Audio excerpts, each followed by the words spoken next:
All right, everybody, welcome to today's show. And I feel absolutely blessed to have Kohrey, the Savior, on the show today. What's for Um, I don't think he needs much of an introduction. He's somebody I've been following and learning from for quite a while myself. And I got to say this, Kohrey, I know we've never worked together or anything, but as far as in this space of what we do, I don't need all my fingers to count the people I think I would trust with my artists or to recommend. And I think it's pretty easy in this day and age to sift through that and to figure out who's giving real content, who really cares about the artist, and who's full of it. But I would put you on that list of people Appreciate I you, man. don't need my 10 fingers for. Yeah. You give away a lot of great content, and I've loved all the stuff I've seen too about how you show artists who to stay away from and how to kind of see if it's BS or because there's a lot of people out there uh, starting into this industry. I think it's becoming more and more popular, this marketing for music, who are doing a lot of shady things Yeah. and trying to make a quick buck. So hats off to you. Appreciate all that information you for all of us. Yeah. Um, and if you don't know him, just Google the name on YouTube, Google, Instagram. He's got major followings, lots of videos, lots of information there, and you can get caught up. But I'm sure you guys know who he is already. What I wanted to do, and again, I just said this to you offline, but I want to make sure everybody knows. I want to say thank you. This is Christmas Eve, and he kept the appointment and didn't cancel on me. That's Just what shows work is like, man. Work that's on right. purpose. He's dedicated to you artists that much. Like, here we are Christmas Eve working.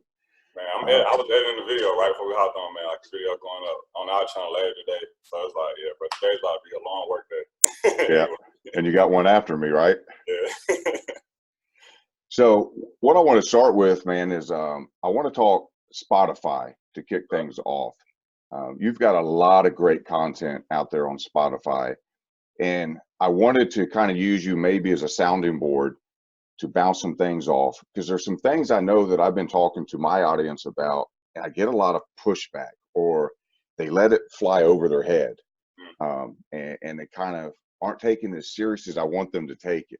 So I thought maybe if I can get his feedback on some of these ideas, it would either confirm what I'm saying. So now we got two people saying it in the same space, or you give me another way of looking at it. And I'm open minded, so I'm always uh, willing to learn and change my ways of feeling or thinking. One of the things that I want artists to know, because of all these shady practices that are kind of popping up and going around now, is that people can get their accounts banned Yeah. or kicked off of Spotify. Yeah. Is that a fact? Do you know that as an experience for some people? Yeah.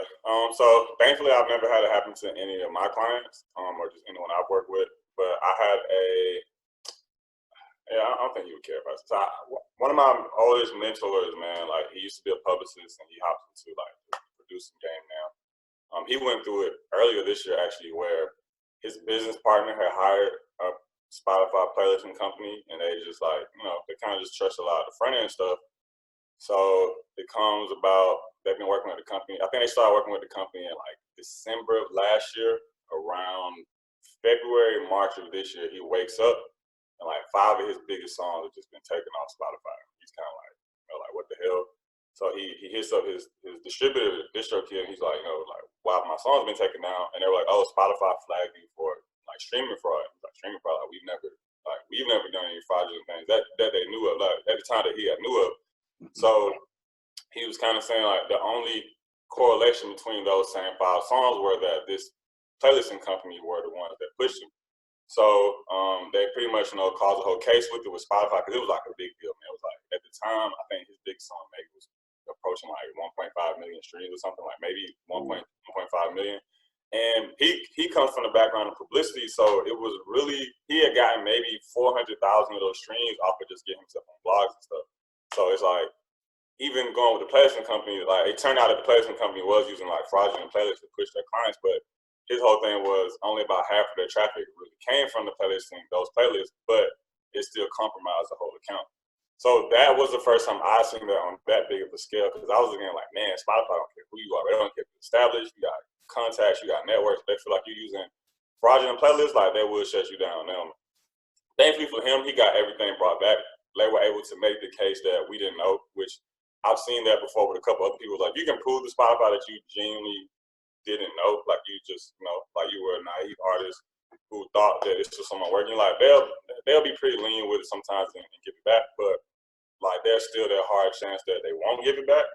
Or even in his case, that music was down for like 3 weeks, almost a month before he got back up. So then we're looking at it from all the stuff he got put out on the blogs and the press that's still out there, right? Like, it's not like the articles got taken down. So it's like all this traffic is still being pushed back to a song that doesn't even exist. So I'm guessing he probably lost at least another 150,000 to 300,000 streams worth of traffic just off of that month of it not being up. So yeah, that's a real thing. That's a real fear, man. That's one of my biggest fears of like playlisting is like, man, you work with these new playlists, time to time you got to test new guys out, kind of see what's up, and it's like, man, that's the biggest fear to wake up and the whole account is just gone. Or like worst case that one song is gone, but worst case is the whole account gets shut down. Yeah, absolutely. Yeah. Me too. I'm terrified to do that to some young artist who you're trying to help.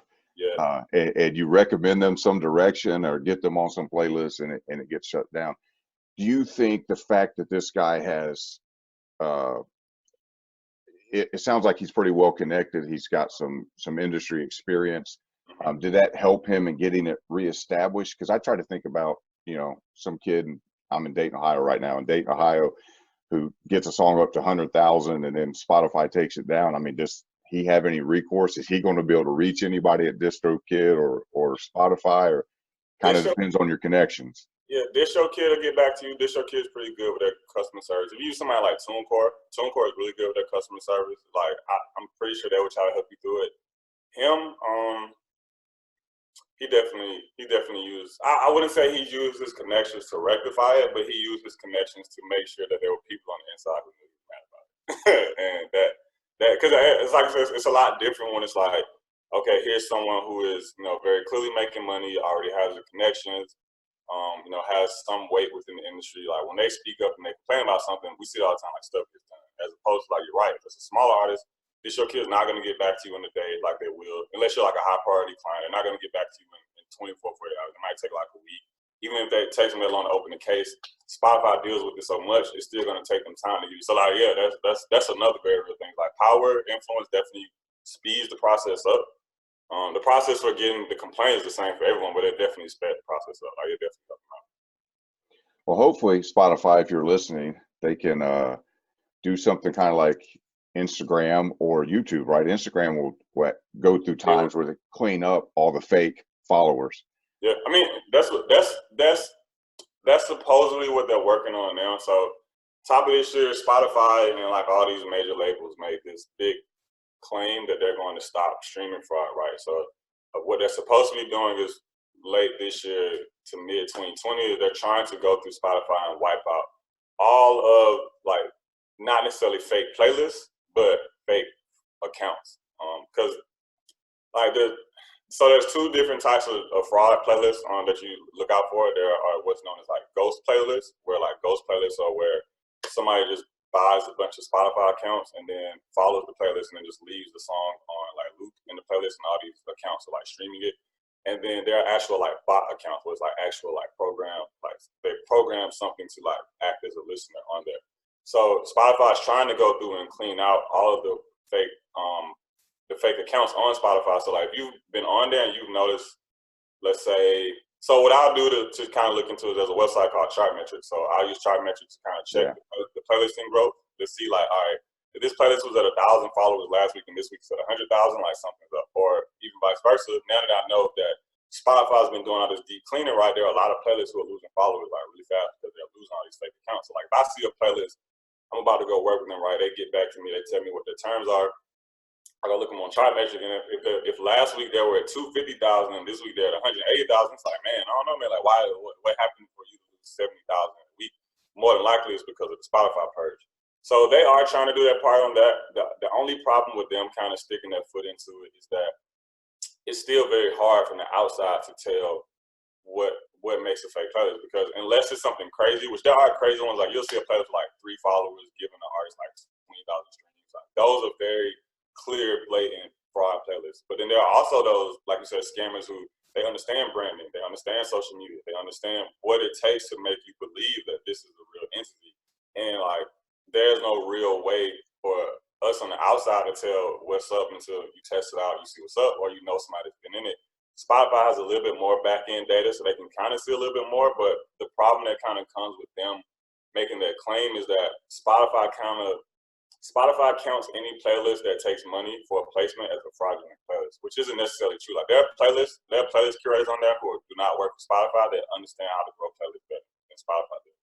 And they're real people who have real traffic. They just charge money in the playlist, but Spotify treats it just like the playlist that's not a real playlist, it's a fraudulent playlist.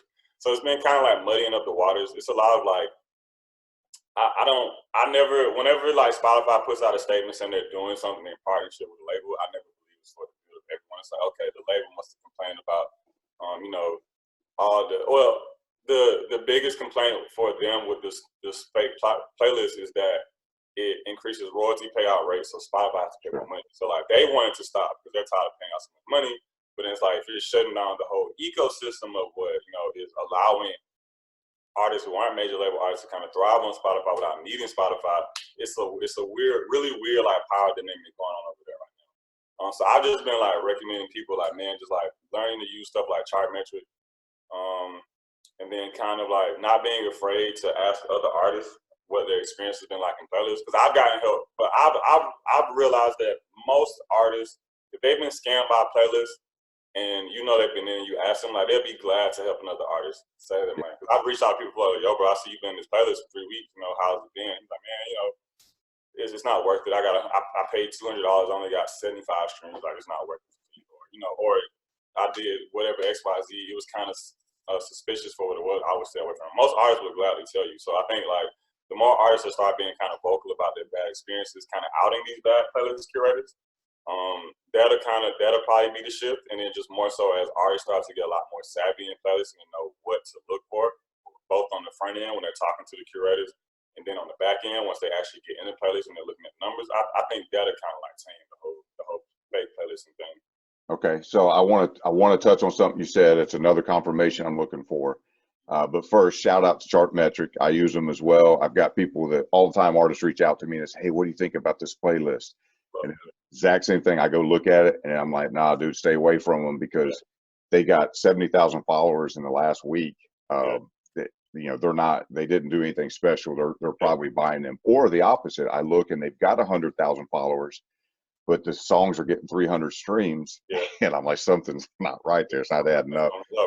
Just stay away from them or ask some more questions because I'm not feeling it. But if anyone watching this don't know, I've been using Chartmetric for a while, but I just got hip to their blog.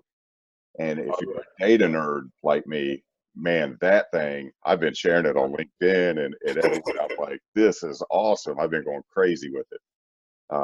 But you said they are treating paid placement. So when we talk about what can get you banned from the platform, we know ghost streams, bot streams, those type of things is what we're originally talking about, right? With this first group that you brought up, your friend who went through this experience. But they're making a stand against paid placement as well. So what we're saying here is if I create a playlist and I get it up to 50,000 users, and then I tell you I'll place you on my playlist for $40 and put you at the top spot for a week, and you should generate this many. So Spotify's standing against that as well, correct? Yeah, like if they have proof that you're doing that, they're going to treat you like a fraudulent playlist and shut you down like they shut down the fraudulent playlist. Because the whole thing behind it is, one, is ownership. Playlist curators technically don't own their playlist. It's like you're profiting off of Spotify's property. And then two, it's competition. Like I said, it's like if I know that I can go to I don't want to call anybody out. If I know I can go to this playlist and I can generate enough traffic to move myself without really needing to go through Spotify, then it's like, I think a little the luster around Spotify playlists dies down a little bit. And then thirdly, it's their royalty payout thing. It's like, man, you're helping generate extra streams that we can't control. So and you're making us have to pay more money out. Anybody that knows, like, listen to Spotify knows Spotify still isn't a profitable company. So they're still doing everything they can to try to get, in the green. They're still in the red. So it's like they're trying to make all these little steps to just keep money in their pocket on the back end. But I personally feel like it's going to have a lot more of a negative effect on the playlisting culture if they continue to push. At least I think the playlist curators who do grow playlists, who grow like legit playlists, like I'm the type of person where I feel like if you grow an audience on something, you feel like you deserve to make money for it. Like, I feel you did the work to do it. You put whatever money into it to make it happen. Charge whatever you charge. You know what I'm saying? Like, as long as it's clean, legit traffic, like, I don't see the problem. So I think that, and plus this is another thing a lot of people don't know, is that user-generated playlists make up about 70% of the playlists on Spotify. So Spotify's official playlists are outnumbered by these indie curators. So I think they kind of see it as a threat. It's like, man, if these indie curators keep coming on here and growing these side playlists and businesses, and like, artists won't need to go through us. We have to pay more money out. It's a lot of headache. It's a big headache for them, I guess. So, like, yeah. So they're treating paid playlists just like fraudulent playlists. This is wild. Okay, so I want everybody to wrap their brain around that, right? You got to be careful on who you use to get your streams up. You can't just go out to Fiverr and drop $10 for somebody promising 10,000 streams, and these guys are hitting you up in your DMs. Hey, I've got this big playlist. I'll put you on it for this amount of money. You are in jeopardy, hear me please, of getting banned, of losing your account. Don't do it. Ask the questions. Dig deep. Make sure you know who you're working with, because this is going to get hairier and scarier, I think, as time goes on. Yeah, and that's always them. I always tell people, bro, like, when you're reaching out to these curators, like, ask them. The big thing I always ask them is, like, how are you driving traffic to this playlist? Because any playlist curator is legit will tell you, because they want your money. So it's like, if I'm trying to make a sale, I'm going to give you all the information to make you confident enough to make a sale, right? I found that most of the ones who aren't legit, they'll try to duck it. They'll be like, oh, we just post a lot on there, or we run ads to it. Okay, cool. Can I see your ads? Like, because I just looked up your, account on the Facebook ad archive. I don't see any ads running. You know what I'm saying? So, like, where are the ads coming from? Or, okay, you say you're doing playlisting SEO, which is kind of a real thing. I know what that looks like. I'm not really seeing that. I've been looking at your account on TriMeasure for a week. You haven't changed anything. Like, where are these followers coming from? Like I said, that, and then reaching out to other artists in the playlist. The big thing I always look at is I'll find 2 or 3 pretty accessible artists in the new playlist I haven't worked with, and I'll reach out to someone and be like, hey, I see you've been in this place for 2 weeks. What's your experience? Do you like it? Was it got cool? Does everything look cool on your back end? Most artists will gladly help you, like I said, help you not get scammed, they've been scammed. And then asking the playlist curators for, like, just any back end analytics they can share. Like, who else have you placed on there? What has the average stream been like? Like I said, where is this traffic coming from? What can I expect? Just kind of giving yourself a metric to gauge, to where even if you get in the playlist and let's say it was a fraudulent playlist, you just really couldn't tell on the front end. Like, so there are times like you really can't tell on the front end. You can't tell until you get into the playlist. Then at least you know what to look out for once you're in the playlist, like checking in your Spotify for artists and stuff and seeing what this stuff looks like. Which is usually, like you said, high streams, no saves, or very low saves, and, like, I don't know, very inconsistent numbers for what the players are. Like I said, like I've seen people in plays before with like 300 followers that got like 40,000 streams. Right. How did that happen? Like, these 300 people must be going hard for this playlist. Right. I think Spotify should come up with something like Amazon Associates, so like an affiliate program. So if you build a quality playlist, then they share some revenue with you. Yeah, that'd be smart. Because, like I said, 70% of the platform is user generated. So it's like, and the grand scale, the independent curators are kind of keeping the platform alive, because more people are coming for the indie curated playlists necessarily than Rap Caviar or Most Necessary. Which I tell people all the time, the only difference between a major Spotify playlist and the indie curated playlist is that it's Spotify's platform, so of course their playlists are going to be everywhere. That's why they have so much traffic. They're marketing their own playlists on the platform all the time. They're spending insurmountable amounts of ad dollars to keep Most Necessary and Rap Caviar and, Shisha Lounge and all these playlists in your face. Whereas, like, the smaller curators don't have the same budget or same platform control that Spotify does, but they're still able to compete at a certain level. So, like, I think, and it's like you said, like, yeah, Rap Caviar has 10, 20 million followers. But if you have 50 playlist curators who understand how to grow a playlist to 100,000 to a 250,000, that's pretty much more powerful than most necessary rap caviar in a sense, because these playlist curators are a lot more accessible. Like, they'll reach back out to you, they'll answer your email, they'll negotiate with you, they'll talk to you. So I agree with you, man. I think there should be some type of symbiosis, but I think that, and this is just speculation, but I think that just with so much of Spotify's early partnerships being with major labels, I don't really think we're gonna see that. Because it's like even if it's good for Spotify's bottom line, it's not necessarily the greatest thing for the major labels' bottom line, and that's where I think the disconnect is gonna come from. Yeah, and somebody's gonna sneak up and do it to them, and then they're going to be in trouble. Yeah. Speaking of, so that's part of the things that frustrates me that I think is going on, and I'm not behind the scenes at Spotify or with the labels, but they don't want these playlists charging $50 or $200 for a spot or whatever. But I think and I could be wrong. You could tell me if you disagree, but I think you're an ignorant fool, in my opinion, if you believe that payola doesn't exist in this in streaming as well as it did at the radio stations and everything else. Yeah. In one way, shape, or form, right? So if you want to get your artist on Rap Caviar, I don't know if they're necessarily giving them a $50,000 payoff to put them in there, but if you don't think they're calling out, hey, playlist curators from Spotify, we're hosting an event.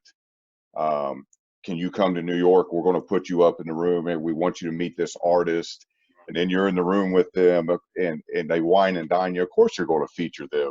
Yeah. And put them in the playlist.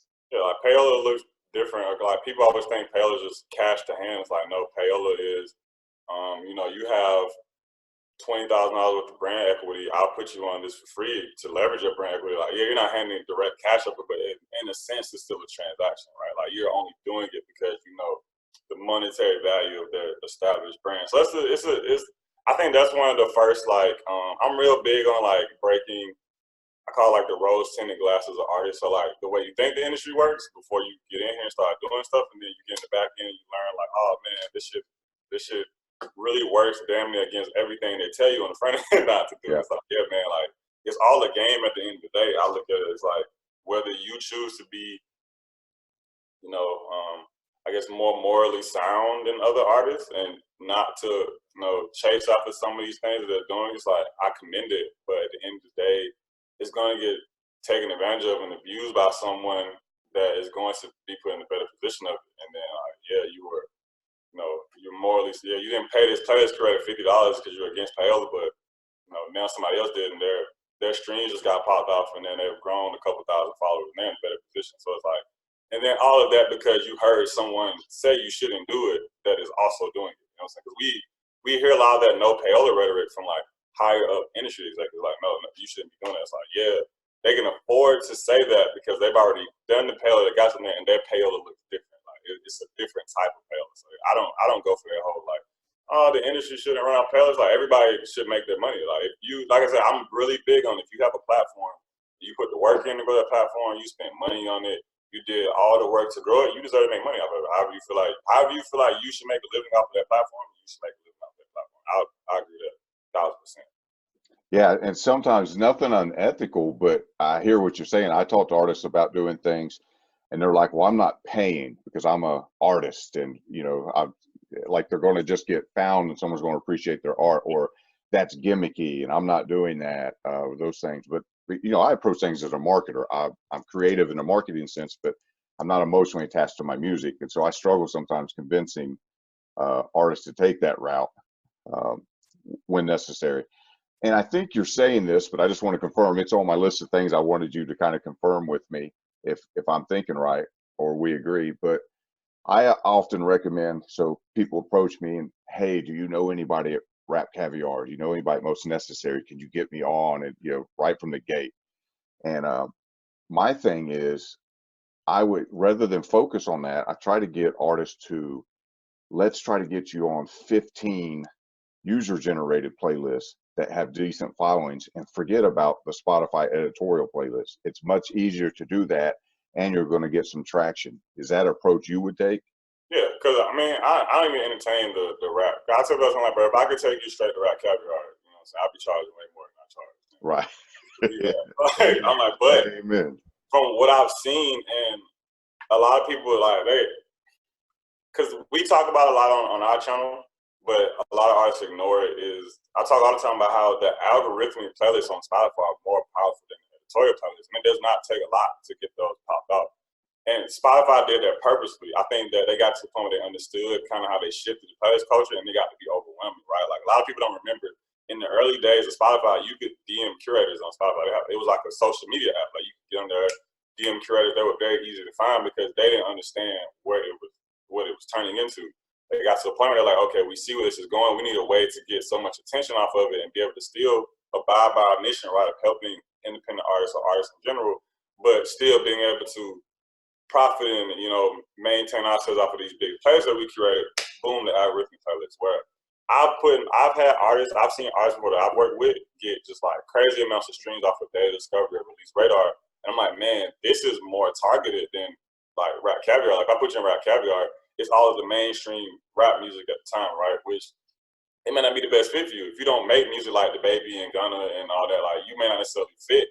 That's more so of like a look. People wonder because like it looks nice to me in Rap Caviar, which I always equate that to a lot of ego stuff. It's like, you come into it, artist ego stop you from making a lot of good moves because you feel like you should be doing one thing when it's like a whole different world of possibilities you can be working until you can get to that point. Like it's not like Rap Caviar and Spotify going anywhere. They're probably going to be here for at least another 5 or 10 years. But if you do the work with the user-generated playlist, you're building yourself up from the ground up. You're doing all these things outside of it to push fans back to yourself. Then 3-4 years, you may be able to have the conversation with a distributor or publisher who can take you to Rap Caviar. Like I have a friend now that I'm working with out here. He cracks about what he usually does on average, like 60 to 80,000 monthly listeners. He just got put in his first official Spotify playlist like 2 days ago. He's like, so his 60 to 80,000 is all off of fans coming from the other platforms and then put him into like Data Discovery. And he, like I said, maintains 60 to 80,000 a month, like consistently. And I'm like, man, in my opinion, that's more ideal of a situation because when you try to go to Rap Caviar, you're once again, in my opinion, you're kind of killing off the magic of music marketing today, which is that you don't really need gatekeepers as much as you used to. Mm-hmm. But there are still people who, they hear us say that, right? They hear us say like, yo, you don't need a gatekeeper. You can go to this user-generated guy and run an ad. And then they're like, yeah, I hear you. And then they still try to go to the gatekeeper and then get discouraged when they can't get to the gatekeeper. It's like, you don't need the gatekeeper. The gatekeeper, it helps. It helps to get in the Rap Caviar. It will change your career. But to think you need it to be profitable and to build yourself up is like, it's not true at all. Yeah. So something else, again, I'm looking for your opinion on. The metric everyone keeps talking about is streams. Yeah. And people always reach out to me and say, how do I increase my streams? How do I get more streams? What are you doing for streams? And I try to spin everybody to followers. Yeah.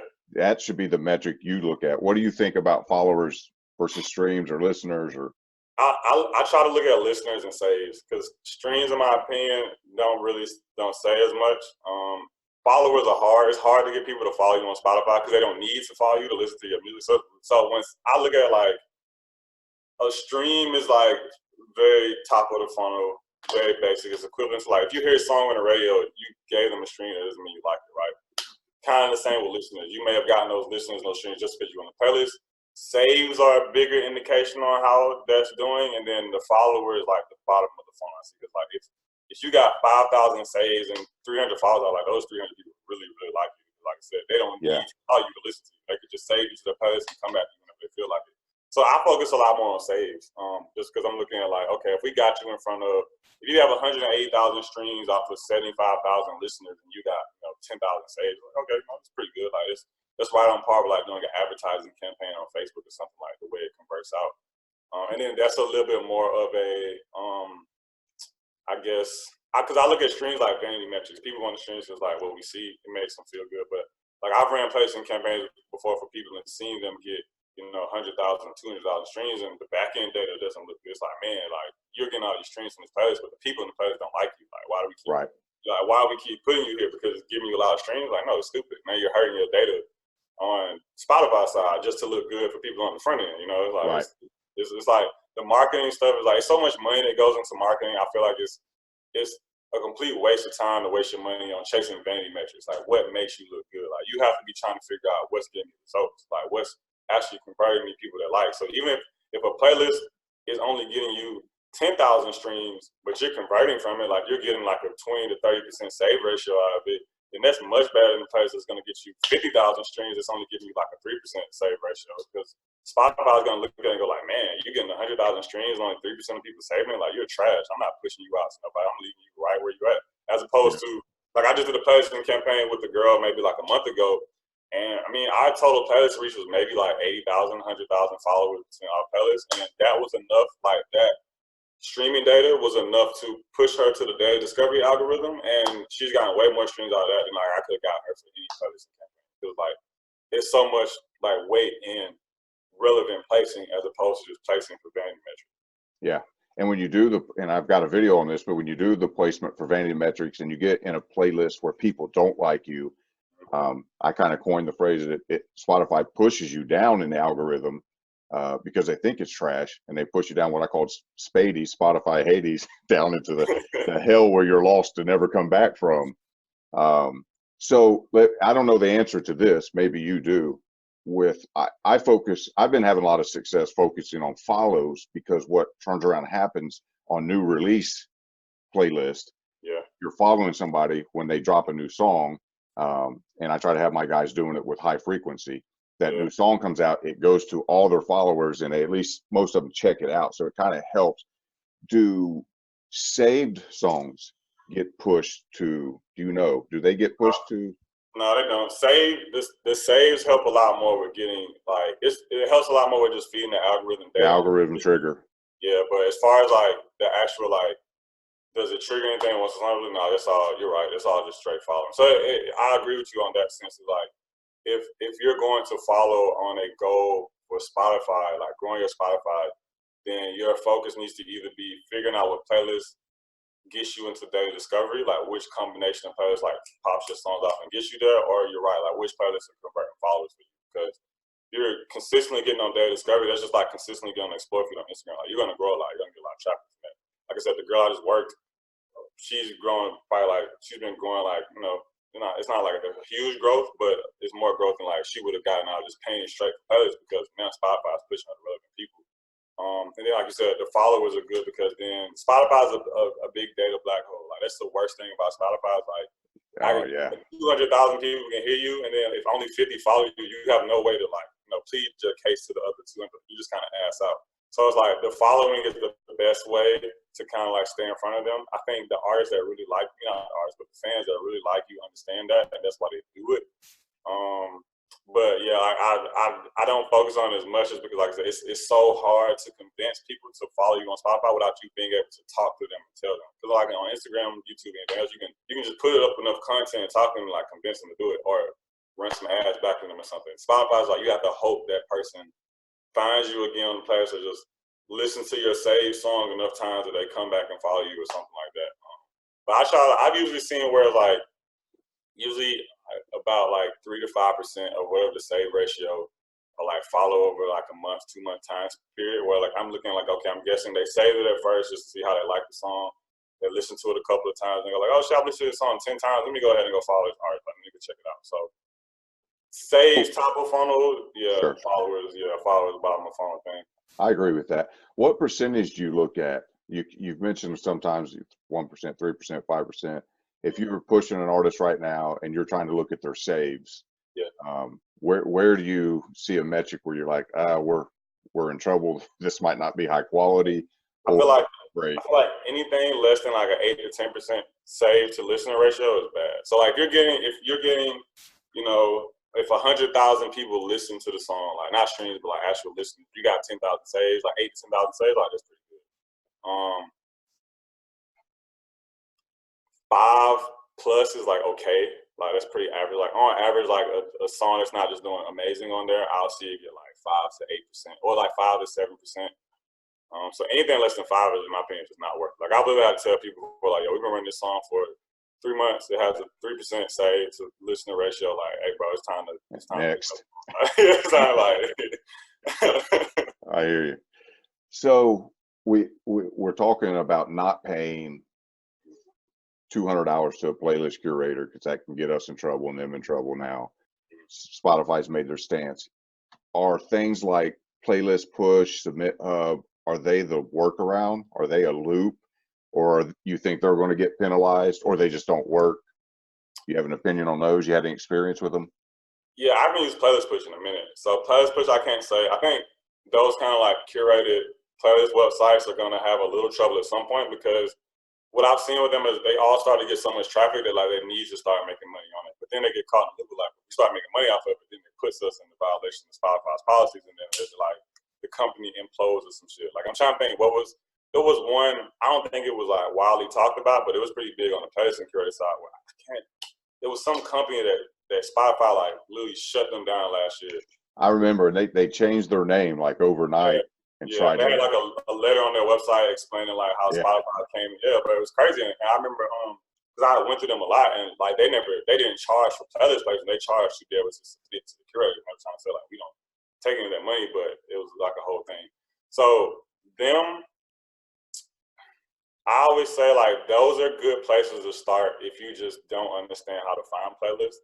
Like if you don't understand any other tactics, because even when I use Submit Hub, to be honest with you, I would just go to Submit Hub to find the curators, and I will find them on something else and reach out. Because I didn't like going through the whole middleman process that like Submit Hub does.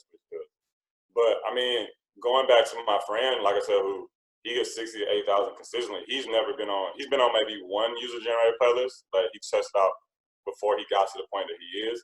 And he just got his first official Spotify playlist like 3 weeks ago. He's built all of that traffic up from, he has a pretty like good YouTube audience. So like he does a lot from pushing people out to YouTube, back to his Spotify, and then they just like, he has such a like hungry fan base that when they listen to it, it spikes the streams, and then boom, he's on day discovery getting another like 40, 50,000 listeners. And that's kind of been like his game plan is just like building up an outside audience and then getting that audience to come in and just listen. You know what I'm saying? Like getting them to feed it. Because at the end of the day, the algorithm playlist will do way more for you than any user generated or editorial playlist will. And that's just math. That's just like how many people listened to it that liked it, you know, that gave us good engagement to study.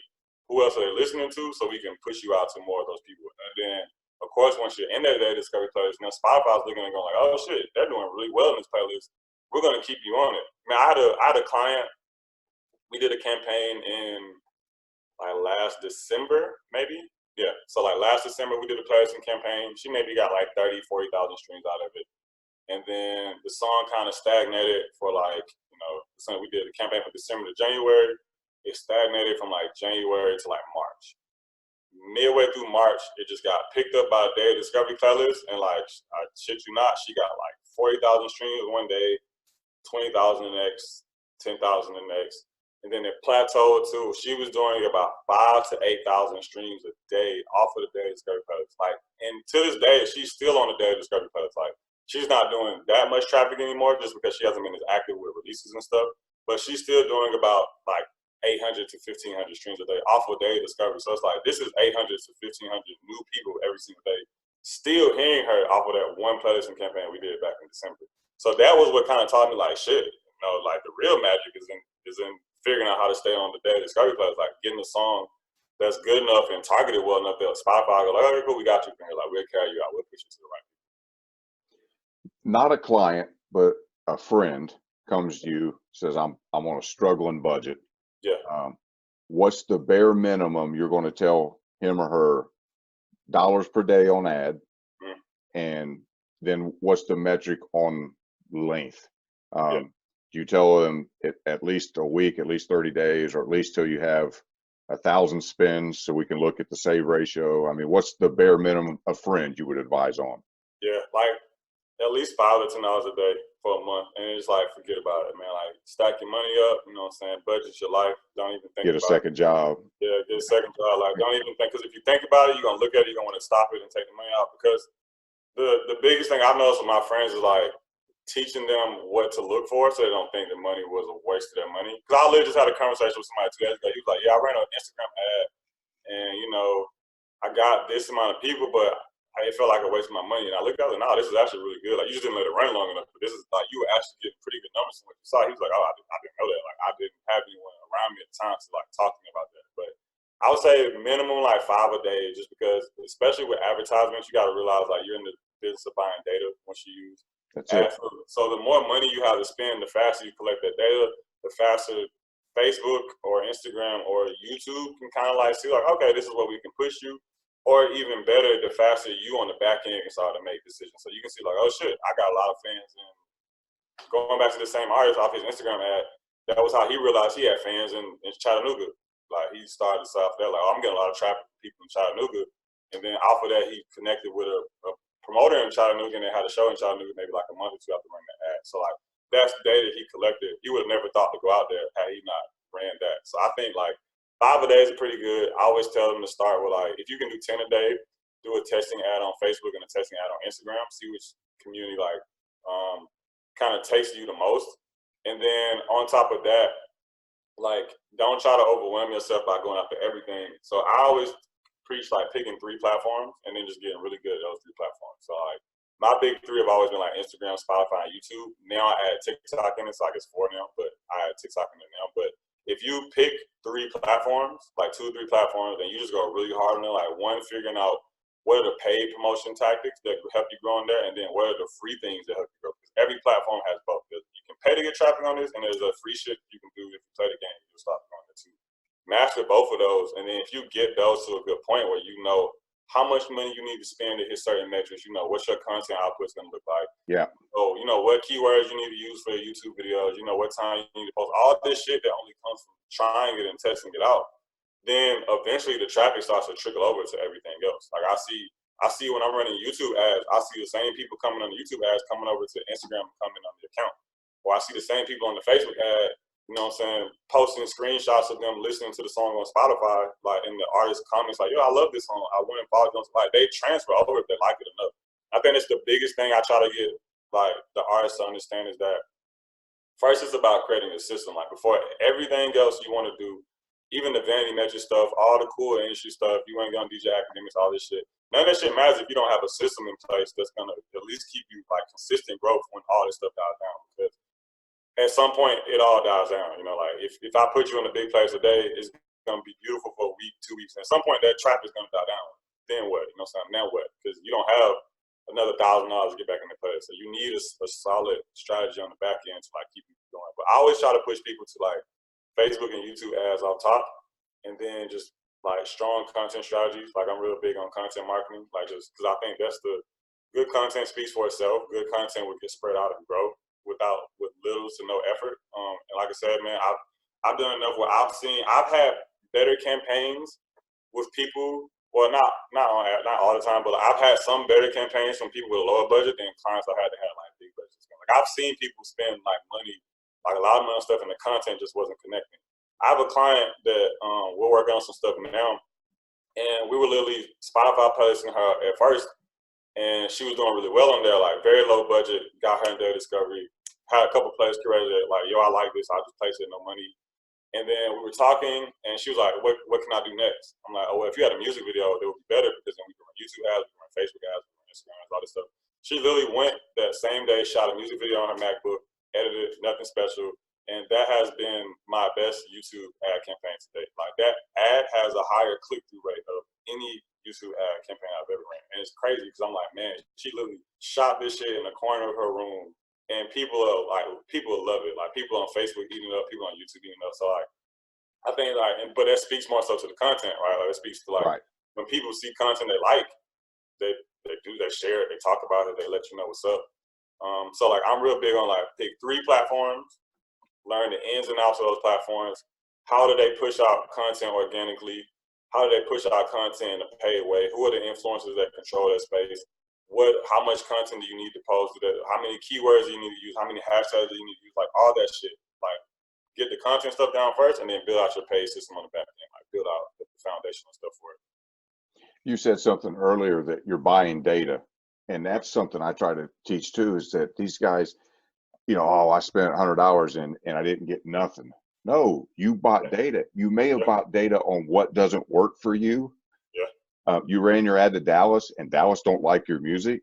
But that was worth the 50 or $100, right? Now you know not to spend money in Dallas anymore with that song. So yeah, you're never wasting money. That's what I always looked at, no matter what type of client I had. You know, it's the old Ben Franklin. You know, no, I know 10,000 things that don't work. Now I'm one step closer to figuring out what does work for me. That's So real. But that's why I love paid advertising, because it's like pure numbers. It's hard to yeah, argue. Like I've had people before like, oh man, this is no way. I'm like, well, you know, like the ad says, 200,000 people saw that. Man, I can't control how they yeah, respond to it. Because that's the biggest question I get is like, okay, we're getting this, but how can we make them follow? Like they have to like it. Like they don't like it. Doesn't matter. It's just yeah, like any advertisement. If you turn on your TV and you see an ad for a chicken sandwich and you don't like chicken, you're not going to keep up with it. It's the same shit. If I see an ad on Facebook or your ad on YouTube and I don't like what you're pushing me, I'm not going to follow through with it. So then, like you said, the buying the data, I think it really helps you to figure out your audience, one, and then two, like that's a driving force behind content, and then three, like I said, I'm really big on like trying to get artists out of their egos and their heads, where it's like you can't, like you have to realize at the end of the day, the moment you decide that you want to be a music artist for a living, you're no longer just creating music for yourself. You're now creating a product. Like you don't have to always feel that way, because I get it's kind of like it can be sad for a lot of artists to think that way, but you are in the business of like pleasing people in the day. So like you're putting something out and people aren't liking this. Like, okay, don't get upset about it, don't get mad about it. Like just understand what maybe about it made them not like it, and then use that in your next content production and try something a little better, right? Like I had a client once where his YouTube ad wasn't doing that great because he had a really long intro at the beginning of the video. It was probably like 43 seconds before the song actually started. And I was showing him the back end, like, look, man, by the time we got to 43 seconds in the song with the music drop it song, off. yeah, you were already at a 60%, 40% view rate. So I'm like, that means 60% of the traffic that came through this never even heard the music. They made a decision off of this long ass intro that you had on the video. And he didn't get mad, he didn't get upset. He went and shot another video with a short intro. You know what I'm saying? He's just like, okay, cool, because that's what we learned from the data. We learned like, okay, people don't like long intros on videos, like especially when they don't know who you are. Like, get straight into it. So like, I try to get that point across too. Is like, ads are probably one of the best things to spend money on, because whether they do good or do bad, you learn something from it. Like, you have something you can take away from it, look at it, and then go like, okay, cool. Like you said, people in Texas don't like my music, but people in Florida and Alabama do. Maybe you should start building out in Florida and Alabama. And then the retargeting aspect of it, where I look at like, either as long as somebody sees it, then maybe they just didn't like this, but now you can talk to them again. Maybe it's the second video they'll like, maybe it's the third video like, maybe it's the fourth video like, whatever it is, at least you now have control on how you put your message and your content back in front of them. So I think if nothing else, like if artists really had just not a hard budget and didn't know where to start, like advertising is always a good place to start. It's so direct to consumer, and then you learn a lot from it. Like, it'll start to teach you like what to do for other stuff. Because I've learned about certain influencers and stuff through running YouTube ads. Like I'll see a person comment like, oh yeah, man, like love this. This would be great on this. I'm like, I never heard that before. And I go look up like, oh shit, you would be good over here. Like, let's see if we can make a connection over here and figure it out. Or I'm a really big fan of YouTube ads, because I think it helps you narrow down your audience as far as what artists to target. Because I can literally place you in front of all these artist fans, and then I can see like, okay, you thought that the Baby and Lil Wayne fans were gonna like your music, but man, the data's saying otherwise. So, but it's saying that Trippie Redd and J. Cole fans like your music. Man, we should focus more on that demographic of music, like people who are into that type of stuff. So, real big on that stuff. Yeah, but it takes money to figure that out, right? Because you got to run 4 ads to figure out which 2 worked or which 2 didn't. Yeah, that's the thing. Like, I don't think like people, when I hear people talk about like how hard advertising is, I'm like, man, you don't understand, because a lot of times we talk about it from a like businesses that run ads to try to sell stuff versus artists. It's a little different because it's so art based. So like you can if your ad isn't, your story ad isn't full screen optimized for landing page conversions, and it's not the best thing for it, people like it, they'll still connect to it. As opposed to if I'm running an ad for a company and that shit doesn't add up, no one's clicking out to sell it, because music is so personal and so emotional based. It's like, I hear it, I like it, whatever. But damn, I lost my train of thought. What was I going with that? Whatever. So it's like with that stuff, it's just like if nothing else, it helps you figure out where to spend your money at the best after running the ads. That's how I feel about it. It's like if you don't have no idea of where to start, like you're really just starting at ground zero. You haven't done anything else, because you're right. You're gonna have to spend your money in something to get an idea of where you need to be. Like something needs to be placed. You might as well place it, I feel like, in a place where you have the most control over it. because just throughout my years of doing marketing, I've kind of started to develop like different opinions about things that I was even pushing really like heavy when I first started doing content and stuff. But I feel like you might as well be putting into something that you control at the end of the day. Like you get to see the data, you get to see all the data, you get to know what's coming out of it. You can make better decisions off of it. Like if you're putting your money into something you don't have a lot of money, put it into something you control. Yeah, you mentioned that's great stuff too, by the way. But you mentioned TikTok just a minute ago, so we'll make maybe the last two questions really fast here. I've taken probably close to an hour of your time already. If I had now, I understand the platform TikTok, and I'm Gary V's talking about it, and Lil Nas X, and all this stuff's going on. So some people are getting excited about it. Still, surprisingly, not enough. I'm still surprised at how many people. I've challenged a couple people for all of December, one video a day. Yeah. A couple artists. None of them have done it. None of them. But anyhow, if I had money, because there's not a way to really run ads on TikTok, I don't think, unless you're a big brand. I've been seeing the ads, but not like we can jump on and do Facebook or Instagram, YouTube. Yeah. So is it influencer? If you had $500 to blow on just TikTok budget, is it finding influencers, having them create content, listening to your music or singing your music? Is that how you would approach it? Yeah. So if the artist has the personality for it, I always recommend getting on there and like posting content, because you can grow really fast on TikTok. Like we have a guy, his name is Trey Little, and I think he started his TikTok account maybe like 4 or 5 months ago, and he went from 0 to like 250,000 followers on there, like a 4-month, 5-month time span. And he's starting to see it trickle over to his music. Like he doesn't do anything else, just straight his TikTok platform. So if you have the personality for it, if you have that, the content side for it, I would recommend you jump into it. But if you don't, what's cool about TikTok is you can go all influencer based, because all of the influencers on TikTok, well, not all of them, but most of them are teenagers. Most of them are teenagers who this is the first time in their life anyone has ever reached out to them and asked them how much money did they charge to do something. So what you are seeing on there is there are a lot of influencers who do not understand the value of what they have. And like I'm getting quotes back from influencers with like 1 million, 2 million, 3 million followers wanting like $200 to do promo. Or I ran like a tester campaign and I spent maybe like $700 and got like 1.5 million views across the whole, like all of the hashtags, all the posts.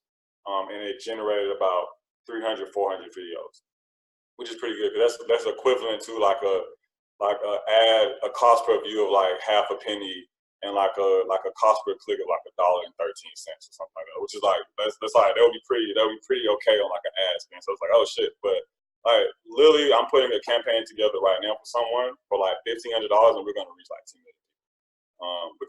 But that's not gonna last for long, because what's gonna happen is these influencers are gonna start to Realize their worth. Yeah, they're gonna start to realize like, oh shit, this is the 6th person this week that asked me about this. I can't keep charging $100. Let me go up. And then there are influencers on there who like they're not new to the influencer game. So like every now and then you get back like, yo, I want 5 bands, I want 2 bands. Like, okay, this person is an influencer on other stuff. They understand how this works. But yeah, man, it's a lot of like really cheap traffic over there. There's like for people not understanding their worth. And I attribute a lot of that too with how fast TikTok you can grow on TikTok. Where like literally someone with no followers could get 100,000 followers tomorrow. Like it could possibly happen. And then now they're getting all this attention from people like us asking them how much they charge. And then on top of that, the reach is very similar to like Instagram like 3 or 4 years ago. Whereas like, there was a point on Instagram where like if you had 1 million followers and you posted something, probably like 800,000 people would see it. As opposed to now, if you have 1 million followers, maybe like 300,000 people see it.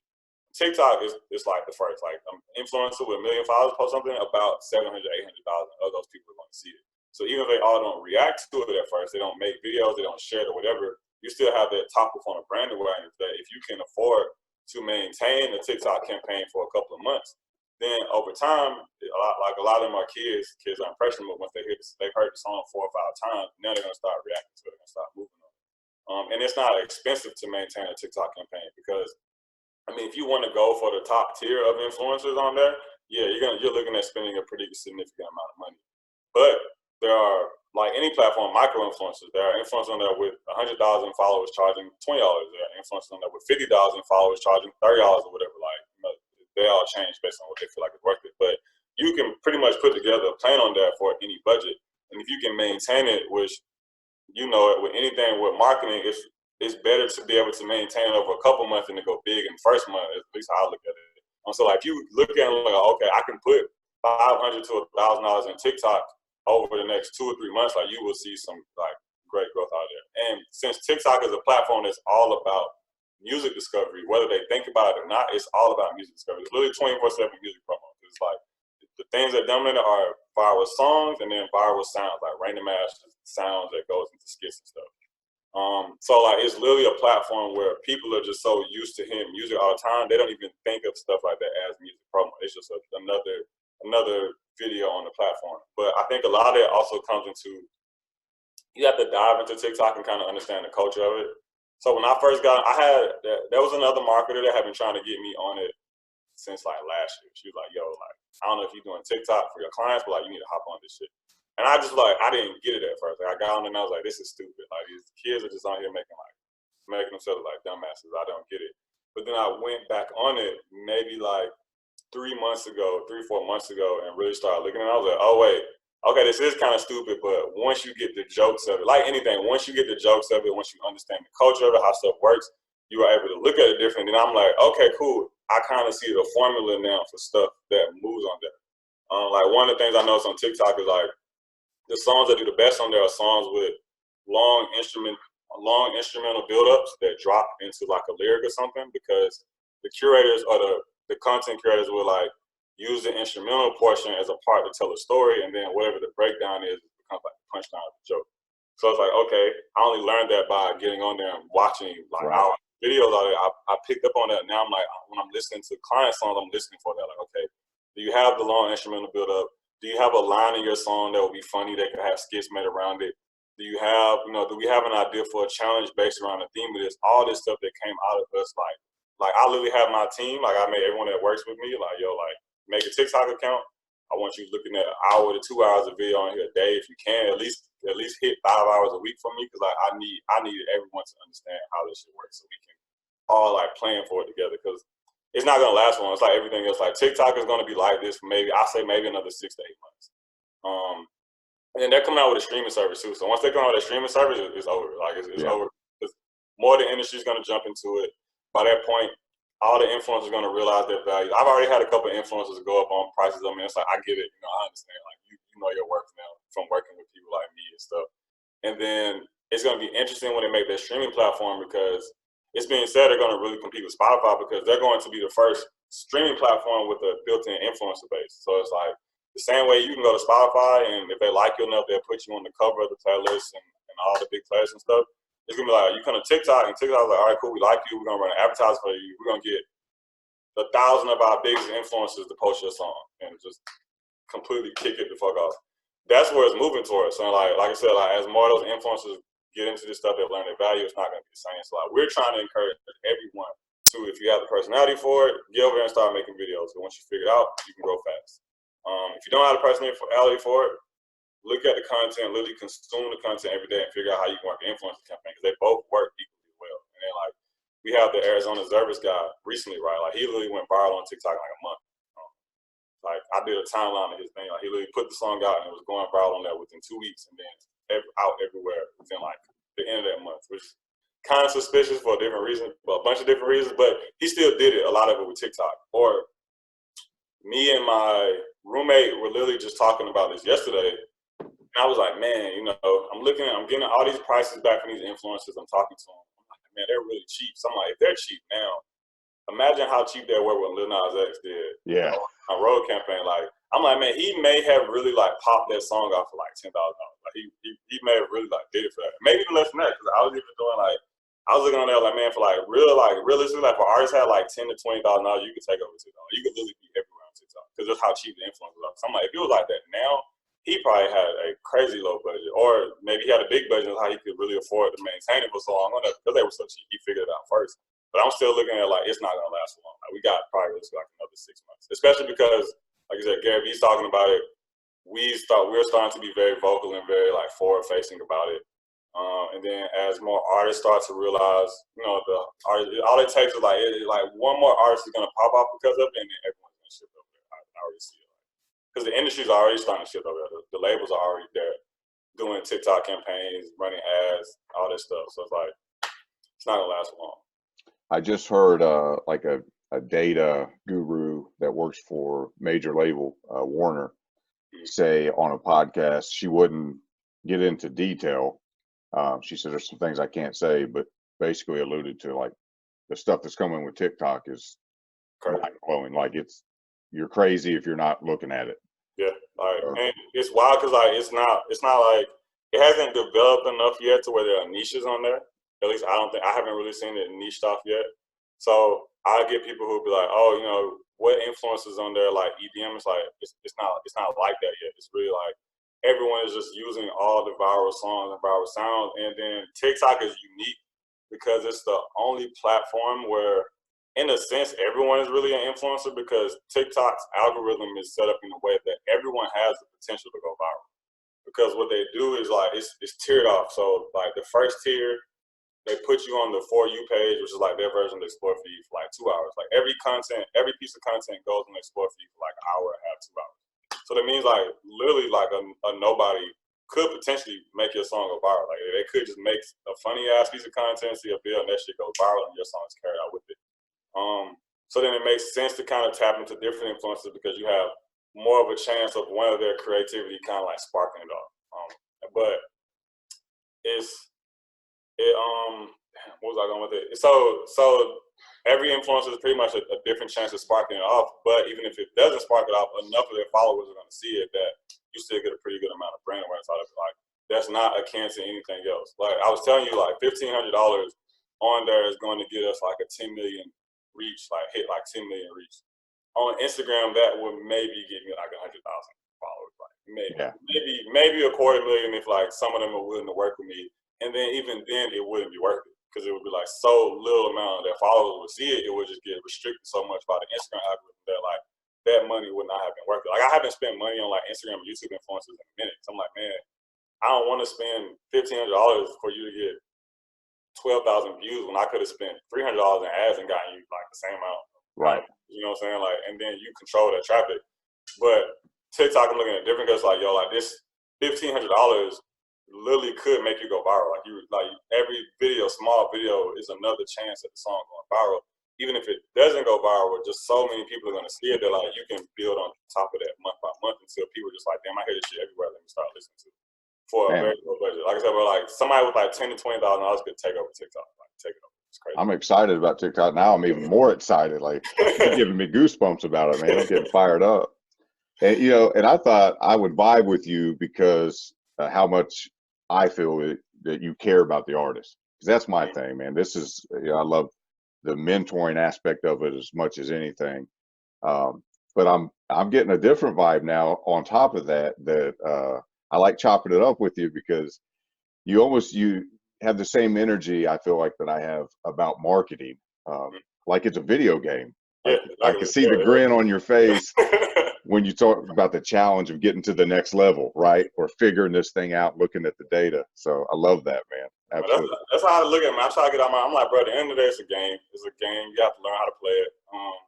It just takes money to play the game. So it takes money and a little bit of ingenuity, or I would argue more ingenuity and a little bit of money, because I've seen it both ways. Like I said, I've been in enough positions to where like I've seen hundreds of thousands of dollars spent and nothing happening, and I've seen $200 get spent and a lot happen. So like I've seen the difference in between them enough to know like, okay, the game has a couple of hard rules to it. There's different ways to play the game, different ways you can come into it.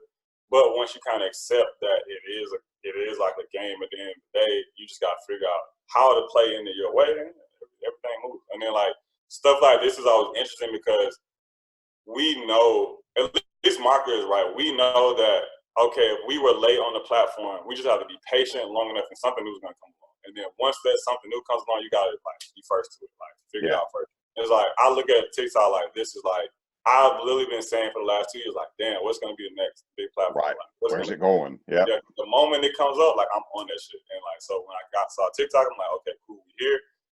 I have like my clients I'm working with. I have music artist friends where I'm literally like, bro, like, if you get in there now, if you start to build yourself in that now, I was like, one, by the time the whole industry shifts to it, you'll be in a better position because one, you'll be comfortable. The biggest thing I see with people hopping on TikTok, they can't get over looking stupid on the platform, which the whole platform is about looking stupid. Right? That's the joke behind the whole platform. Like, you'll be comfortable while everyone else is figuring out. You'll know who controls what on the platform because people get duped by numbers. You think that just because an influencer has 1 million followers, that's what you should go with. That's not true at all. That's not always the case. It doesn't mean that followers really like them. They could just got a couple lucky videos, you know. But you're on there, you know that because you're digging around. And then 3, now when these influencers are getting hit up by Warner and Atlantic and who are trying to pay them, you know, $3,000 for a post that you were paying them $200 for, now they know you a little bit, so they're willing to negotiate with you. They're like, all right, man, you were here helping me when nobody else is paying me money.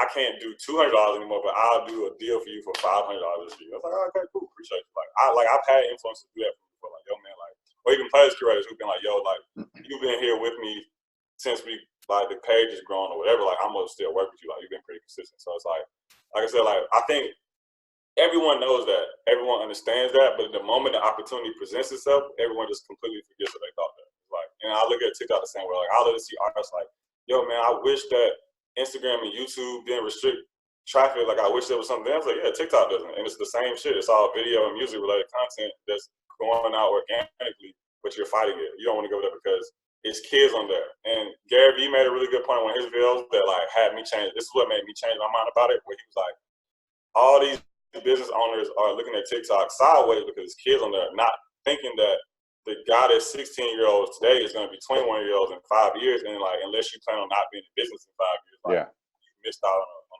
completely like segment of your market, a big segment of your market, and not to mention, yeah, kids aren't necessarily the most profitable clients, right? But kids are the ones that move the culture. They're the ones sharing your music. They're the ones spreading the word about you for free, so that the pay opportunities come for you, right? Like, you get 10,000 kids talking about you. Yeah, you might not make any money off them directly, but they're gonna get you that brand equity out, that brand capital out of it, like push you out enough.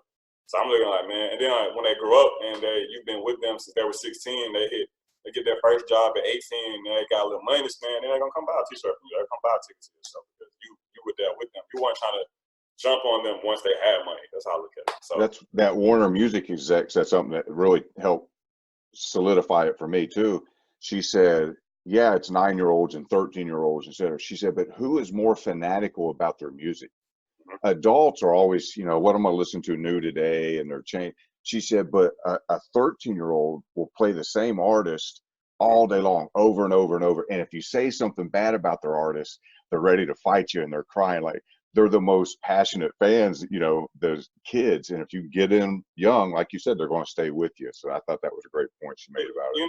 Even if you think about most of the artists, like most of the artists you probably listen to now, probably artists you started out with a couple of years ago, and you just grew with them. So I look at like, man, if you really believe in your artistry enough to where you think you're going to have longevity, like you really think you're going to be here in 3 to 5 or 10 years, then it doesn't make sense for you not to be able to, because they're also going to be here in 3 to 5 to 10 years, still listening to music, still trying to find stuff, artists to support and stuff like that. Yeah. This has been awesome, man. I'm going to have all your information linked below the video so people can find you. But if you want to tell them your preferred place to meet up online, or how they can reach out to you, or what you got planned for 2020, go ahead. Yeah, man. So the best place to come find me is on Instagram at Kohrey the Savior. You can find me on Twitter as well. I'm not as active on Twitter as I am on Instagram, so you'll catch me a lot quicker on Instagram. Outside of that, check out my YouTube channel, Brandman. We have a lot of good videos about marketing and branding in general. And then also check out our Brandman Network, which is pretty much a subscription service based around teaching artists how to use like Facebook ads, YouTube ads. We have like a branding course in there, Spotify. So pretty much everything that we do, we're trying to put out there and teach artists how to like build their own marketing agencies and not need us. We have something coming out called like the cutting out the middleman thing, where it's literally like us teaching artists how not to need people like me and you. Like, it's literally like, I look at like, I'm literally teaching you how to take money out of my pocket, but whatever, it's for the best. It'll make a good cause for it. So that's all we have coming up, man. Just a lot of that stuff. Trying to figure out how to keep teaching artists, man. Like I said, leveling up myself, figuring out how to keep playing the game at a higher level, and then finding the artists that's willing to play the game at a level with me, man. So we can do all these crazy ideas. Well, bro, I appreciate your time. Merry Christmas. Yeah, man. And Same to you, man. Thank you for having me, man. it's been my pleasure.